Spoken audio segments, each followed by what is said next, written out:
the degree of difficulty on that 4th and 14 pass Justin made? Because Jalen didn't really get any separation until pretty much after Justin had thrown the ball. I mean, just how hard of a throw is that? Yeah, that's as good of a throw as you're going to see.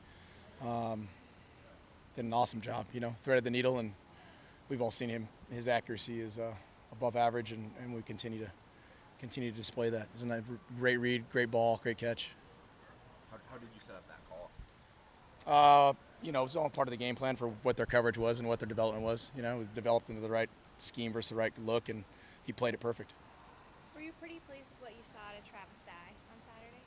Yeah, I mean, you expect some of these young guys, as true freshmen, to kind of have some of those bumps, and haven't been there and done that like most of our coaches who've also played, but haven't been there as a true freshman. Those lights are bright those first couple snaps, But he's gonna be really, really good for a long time here, and we're really excited about him. How did first game go in terms of communication with you and Mario, and even kind of game planning up? Can you kind of take us through how that works for you guys designing the game plan, and then how you pulled it off in terms of communicating during the game? Yeah, very similar to last year. I mean, not a lot of changes really. Our communication, our design, our game planning, the way we communicate. One of the reasons that I think we're both together still is the ability to communicate. We've all done this a long time. There's a lot of professionals in the building, and I think the one thing that we do well and we agree on and we see eye to eye is the communication and adjustments, and I think that's only going to improve. What are you saying to him? What's he saying to you kind of throughout that game? Is he giving you ideas kind of through the run game, and you're kind of sending some back? Yeah, I mean, obviously as the head coach, he's got his ear on about 3 different earphones. He's got special teams, defense, offense, everything else is going on in the game. So, definitely, coach has always got suggestions, but we're all on and we're all locked in and we're all communicating in runs and passes and screens and situations and down and distance. That's part of, I don't know anybody who's ever been on a headset during the game, but it's pretty crazy. How's your tight end depth chart change with Cam being out? That's really fortunate for Cam. He's done a really nice job putting himself in position to be really successful in this offense. And obviously we got to move forward, and those guys have done a nice job in that room, and we'll be anxious to get him back. But we got to go move forward with those other guys and get reps and put them in the right position. What was your overall assessment of Justin's play? Obviously, 10 completions, 5 of them touchdowns. What was your takeaway week 1 for him? Some good stuff. I think there's some good stuff, a lot of stuff to build on, some things he wanted back.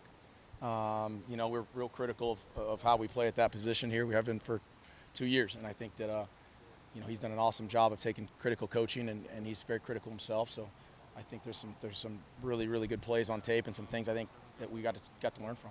How'd you assess the interceptions? 100% on him or tips, or how'd you assess those coming out? There's a little bit here and there. It's coverage identification, forces, tip balls. Those things all play themselves into, we always want those back, and I think that moving forward, there's always going to be ways to eliminate them if we can. What do you like you learned about this team that you maybe didn't know about going into the first game? The thing that you're always looking for is the resiliency of a team and how their character builds early in the season, especially with, really at the end of the day, we've been here, but it's still new for everybody. We're all together for the first time, really, and so just so encouraging to see our guys respond after a slow start and come from behind and score 30 in the second quarter and just see some of that. I mean, that's a sign of a good team, a team that's resilient and can continue to turn the scoreboard off and keep playing ball, I just think that's a really good sign for a team that's just coming together. What are you guys done as coaches to get the team coming out of halftime a little faster, more effective than they were last year? That was such a problem. Third quarters seemed like that's a big point of emphasis for Mario this year.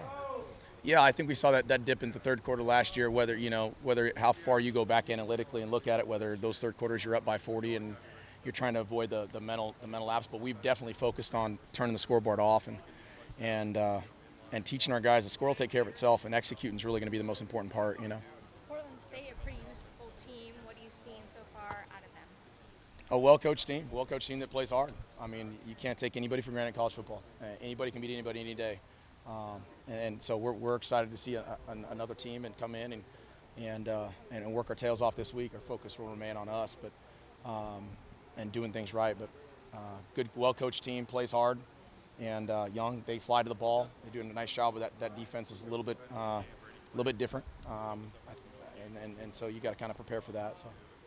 What went into your decision to place Justin back in the game after putting Braxton in? We talked about getting the twos some spell. So twos a run a little bit in that second half. We were going to go with those guys and see how it went. And the ones I don't think we're that surprised we'll go back in. Twos we're going to go. We're going to see how it's going to go from there.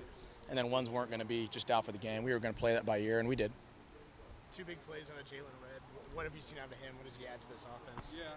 Jalen's continued to build, I think, off last year. I think we all saw there's some playmaking ability there by Jalen. He's a hard worker. He's done a great job in the off season, and he'll continue to display kind of how he can be valuable in our offense, whether it be intermediate or down the field. Where do you think he's made the most progress from last year to this year? I think physically, mentally maturing the game is the biggest part from freshman to sophomore year, starting as a freshman. But physically, he's also done a really good job transitioning to the wide receiver position. In high school, not high school, he played a little bit of everything. So being specifically a wide receiver, he's done a really nice job. Do you see that he could add something to their rushing attack still this year, or primarily just as a pass catcher? Well, I mean, depends what you define as a rush. I mean, he's done fly sweep stuff for us all since last year. So definitely a guy who can, with the ball in his hand, can be special.